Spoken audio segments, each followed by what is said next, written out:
Hey everybody, welcome back to Record-ology. Okay, today we're going to take a 1 year later look at this Lp&No.1 suitcase player. This is the Christmas wrap. They have a couple different versions, like a blue one, this one, and I think they make a lot of plain versions as well, but this is super cool. I was contacted by them and they said, we're doing this Christmas themed one. You want to take a look at it? I'm like, Christmas record player, I'm in. It's gonna be really hard for me not to like this product.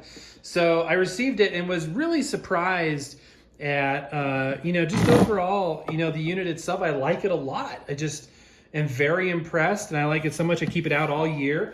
This is actually the only true suitcase player I have. I mean, the Collegiate Nomad are technically suitcases, but in the vein of a cruiser, this is the only suitcase player I have. I like it a lot. I think it's a great little unit. It's got this beautiful kind of Christmas paper wrap on it. And on the back here, you can see Lp&No.1. This is the LPSC010. It's a 5-volt machine. That is because it runs on a ceramic cartridge. It is stereo speakers right there. And this is a record player. This isn't going to be a replacement for a high-end turntable. This is a starter unit. This is an augmented unit, something to, add to the collection, things of that nature.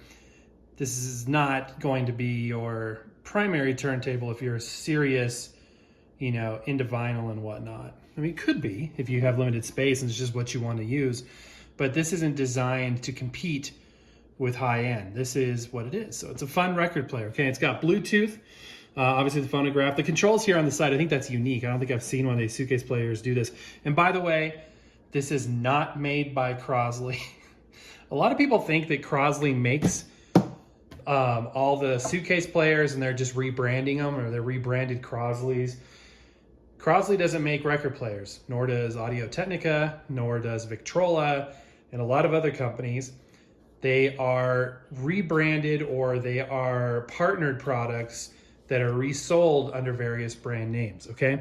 So Victrola and Crosley aren't making suitcase players, and Lp&No.1 is another example of a company reselling this product.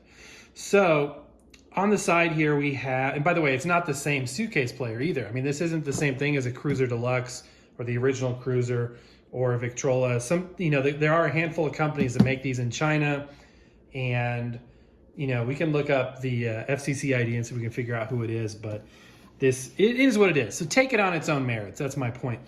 Headphone jack, which is cool. You can use that for private listening. It is 5 volts. The ceramic cartridge that outputs a line level voltage does so without the need of a preamp. They're cheaper to make. They work fine. They're not going to damage your records, but they only require 5 volts. Every time you see a 12 volt, typically means it's a magnetic cartridge because it has that preamp circuit. Outputs, if you want to get a little bigger sound out of it, and a line input too, which is cool. Let's go ahead and open it up. I love the white speakers, by the way, on the front. The bottom just has the rubberized. These are pretty solid rubber. Sometimes it's rubberized plastic, but these are actual malleable rubber. Go on, lift it up. I mean, it's a familiar mechanism. Look at the lid there. You got the decoration in there. And then tilting down a little bit here. I'm going to zoom in so you can see this up close. This is the familiar mechanism. I believe Skywin makes this turntable mechanism. You see it in a lot of all-in-ones, a lot of suitcase players, and it works just fine. It's belt-driven. The motor's somewhere over here. The platter has a rubber belt around it. 3 rubber nubs to grab the record. No platter mat needed. Got the 45 adapters snugly attached right over here. This has a cueing lever, which I like. Ceramic cartridge, 3 speeds. You can play 78s, 45s, or 33s. And it's not going to damage your 78s, but you're not going to get the best sound quality out of a 78 with a micro groove stylus, just because the stylus is thinner and narrower, whereas a 78 has a wider groove. So the bass isn't going to be as full on the 78 as it could be. You can upgrade the cartridge or the stylus to a wide groove stylus if you want to do that, but no harm, no foul. Let's go ahead and give it a little bit of a listen. But before I do that, I want to give you some thoughts. So the one issue that I've kind of had with this unit is It's got a very sticky lift. Now, I've talked to you about this in the past. If your record player is skipping, a lot of the time the rest doesn't go down all the way on various units. So if your records are skipping, you just push down on the rest. Sometimes that'll lower it out of the way. But this one, look down here. And you hear that kind of sound? It's got like the adhesive is kind of like, I don't want to say turned to glue. Look down at the bottom of the lift, down here at the base. Watch this. See that? I'm gonna zoom in a little bit. You can kind of see how it's kind of gotten sticky and makes a sound when you lift it up there. So, you know, I could go through and clean that up, re-lubricate it, and that would probably fix the entire thing. But that's really the only issue that I've had, and it's not even presented itself as an issue. I've just observed that that's happening. A note on tracking force. These do not track above 5.5 to 6 grams, which is fine for records. It's not going to damage records. That's a big, big myth, and you just don't need to worry about it. If you're listening to your record around the clock every day of the week for months, you're going to notice that it'll wear faster, but it's not going to damage it. Let's go ahead and listen to a record, by the way. You know, it sounds good. It sounds on par for what you'd expect. Sound isn't going to blow you away or anything. This is a little... Let's try to do this right. Okay, record on the spindle, tone arm on the rest. This is a little Andy Williams. It would help if I plugged the unit in. That always seems to make for a better listening experience in my experience. So I'm gonna go ahead and drop it. Another thing is, I've noticed with this, if I turn it like this, you might be able to see, when I lift the stylus off the record, sometimes it kind of goes a little bit one way or another, like left and right. There's like lateral movement. See that how it kind of wiggled to the left? Let me zoom in a little bit. Now it's not gonna do it probably. Okay, now it's going straight up and down, but sometimes it likes to wiggle to the left or to the right. Which again, not a huge issue, but you know, if I have to pick a negative out, that's, I guess, one of them. Let's listen to a little bit just of the sound quality here so you can get an idea for it. Just a little bit.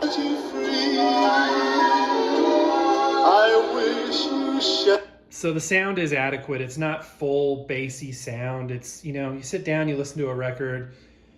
If you want better sound, put on headphones, connect it to an external system. You know, it's really not designed for super high quality audio. It's just not that. That's not the idea. This is designed for, you know, private listening, just for the fun of it. I get this thing out, you know, a few times a year just to listen to records, which some people may not realize that I do actually listen to records, not on the show, but I do. And I love this little player. It's super portable. It's, you know, it's just a great little unit. It's fun. It does its job well. I've never listened to Bluetooth on it. I've maybe once plugged in my headphones, and usually I just listen to records knowing that I'm just listening on little speakers, and that's fine. That's exactly what it's for. It's not, you know, supposed to be the LP7 or the LP120 or LP3 or anything like that. The C100, C200. It's not competing with that. It just is what it is. It's a fun little record player. And notice I say record player, not a turntable, because it's got built-in speakers and all that stuff. And it's not perfect. You know, it's got little issues here and there and whatever. It's got personality, but it gets the job done. So I still recommend it. I'll put a link in the description below if you want to grab one of these. There's a lot of different styles or colors you can get yours in. I like the red Christmas. It looks like it's wrapped like a Christmas present. I just love it. And it does a really good job. Haven't had any serious issues whatsoever with it. And there you go. So anyway, I hope you guys enjoyed that. Just a little look at the Lp&No.1 Christmas suitcase player. That's going to do it for now, guys. Happy record hunting. We see you tomorrow.